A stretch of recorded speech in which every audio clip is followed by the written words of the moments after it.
بسم اللہ الرحمن الرحیم۔ پیارے طلباء و طالبات، آج ہم آپ کو علامہ اقبال رحمۃ اللہ علیہ کی ایک غزل پڑھائیں گے جو ان کے مجموعہ کلام بان جبریل میں شامل ہے۔ مشہور غزل ہے جس کا مطلب ہے نہ تو زمین کے لیے ہے نہ آسمان کے لیے، جہاں ہے تیرے لیے تو نہیں جہاں کے لیے۔ اس غزل میں آپ دیکھیں گے شاعر نے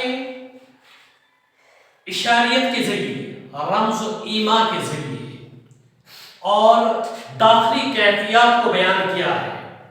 اپنی آفاقی حقائق، انہوں نے آفاقی حقائق کو اس میں بیان کیا ہے۔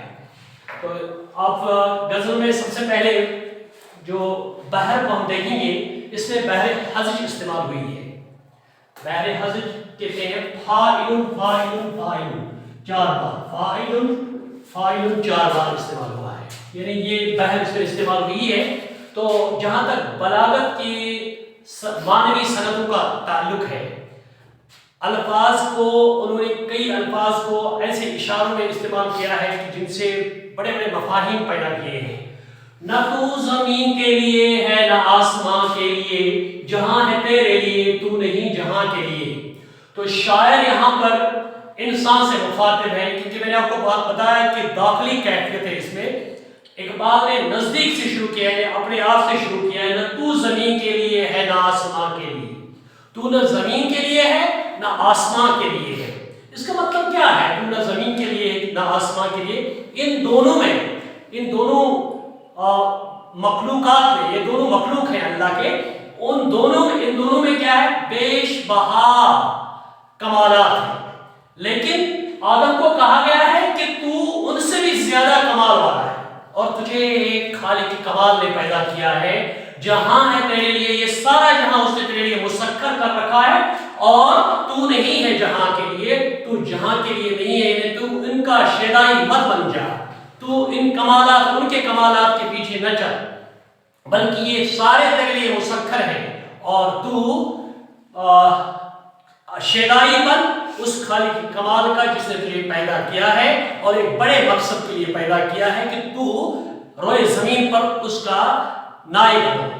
تو دوسرا شعر ہے، یہ عقل دل ہے شر شعلے محبت کے، وہ خار و خس کے لیے ہے یہ نیستاں کے لیے، یہ نیستاں کے لیے۔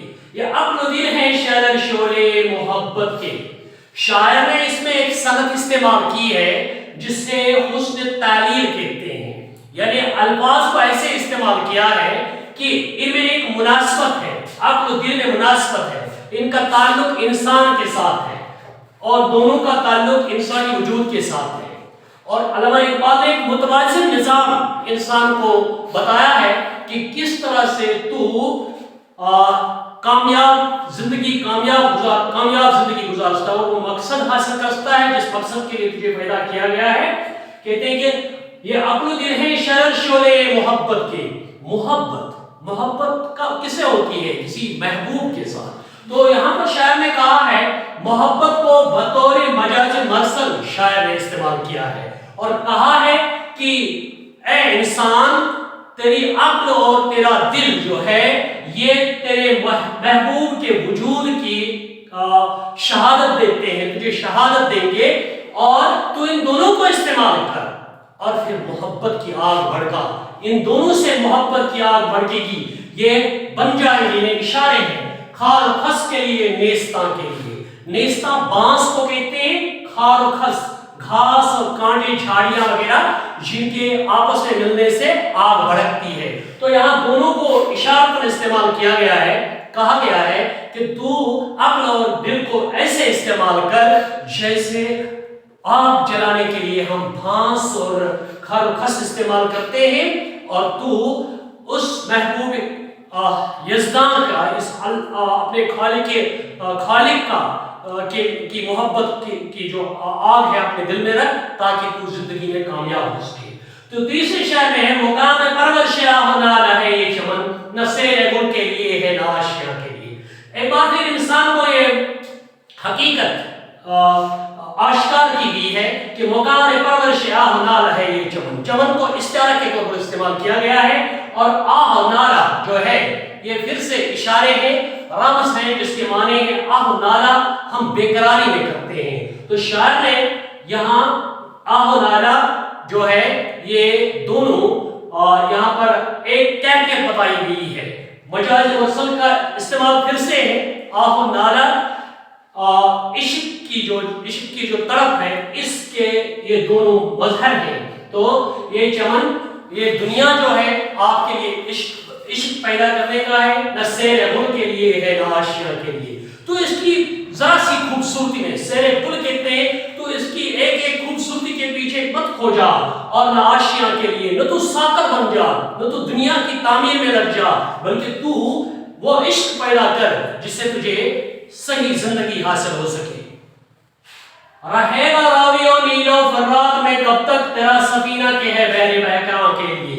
یہ تینوں علامتیں استعمال ہوئی ہیں. راوی ہندوستان کا دریا ہے، نیل و فرات نیل مصر کا اور فرات عراق کا دریا ہے، اور تینوں جو ہے علائم ہیں. انسان کو کہا گیا ہے تو جغرافیائی محدود علاقوں میں محدود ان میں آباد مت رہے، محدود اپنے آپ کو محدود مت کر. تو تیرا وجود تو جو ہے وہ بحر بیکراں کے لیے ہے.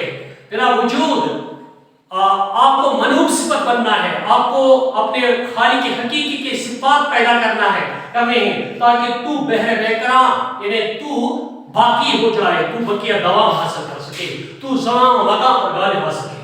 تو نشان راہ دکھاتے تھے جو ستاروں کو ترس گئے ہیں کسی مرد راہداں کے لیے.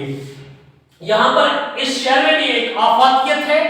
یہاں مخاطب مسلمان سے ہے کہ جب تو نے اپنے رب کے پیغام پر صحیح عمل کیا تھا، جن لوگوں نے صحیح عمل کیا تھا وہ ستاروں کو راہ دکھاتے تھے. ستارے علامت ہے بڑے بڑے اولو العزموں کی، دانشوروں کے، ان کو وہ رہنمائی کرتے تھے. لیکن جب وہ پیغام بھول گئے، اس کو ترک کر دیا، تو پھر وہ ترس گئے ہیں کسی مرد راہداں کے لیے. دان جو ہے یہ ہندی لفظ ہے جس کے معنی ہے رہنما، راہ دکھانے والا، نشاندہی کرنے والا. نگاہ بلند سخن دل نواز جاں پرسوز یہی ہے رخت سفر میرے کارواں کے لیے.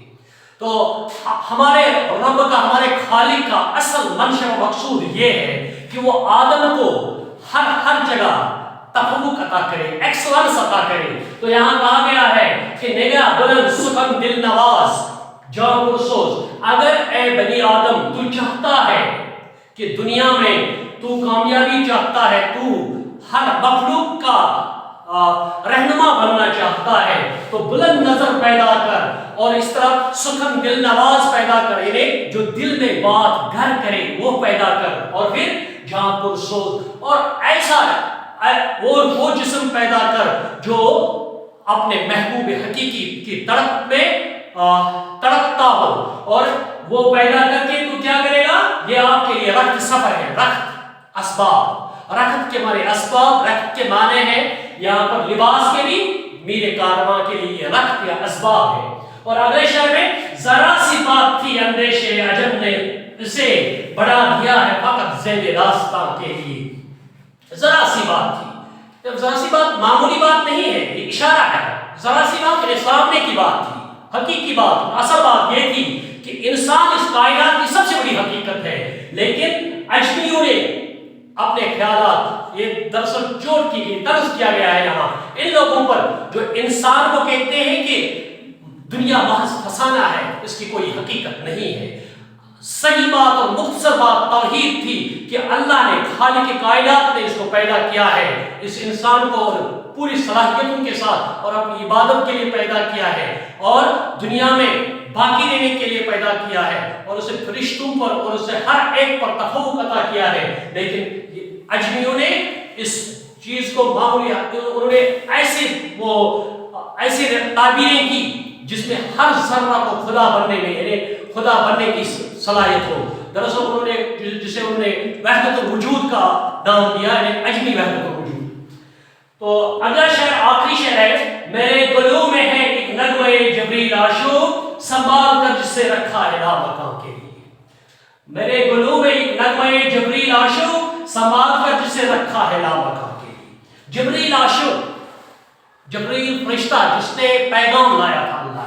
تو شاعر نے کہا میرے گلو میں، گلو یہاں پر مجاز مرسل استعمال ہوا ہے، گلا مانے اس کے وجود میں، جزو کہہ کر کل مراد لیا ہے، یعنی اس کے وجود. شاعر کہتے ہیں میرے وجود میں، انسان کے وجود میں ایک ایسا نغمہ ہے، وہ نغمہ شیریں محبت ہے، وہ عشق ہے جسے جبریل کہتا ہے، جبریل سے کہتا ہے کہ میں جبریل کو بھی رلانے کی طاقت رکھتا ہے. یعنی اسی سے اگر وہ صحیح معنوں میں محبت کرے، انفس و آفاق سے محبت کرے، اپنی صلاحیتوں کو بروئے کار لائے، تو پھر وہ یزداں شکاری بن سکتا ہے.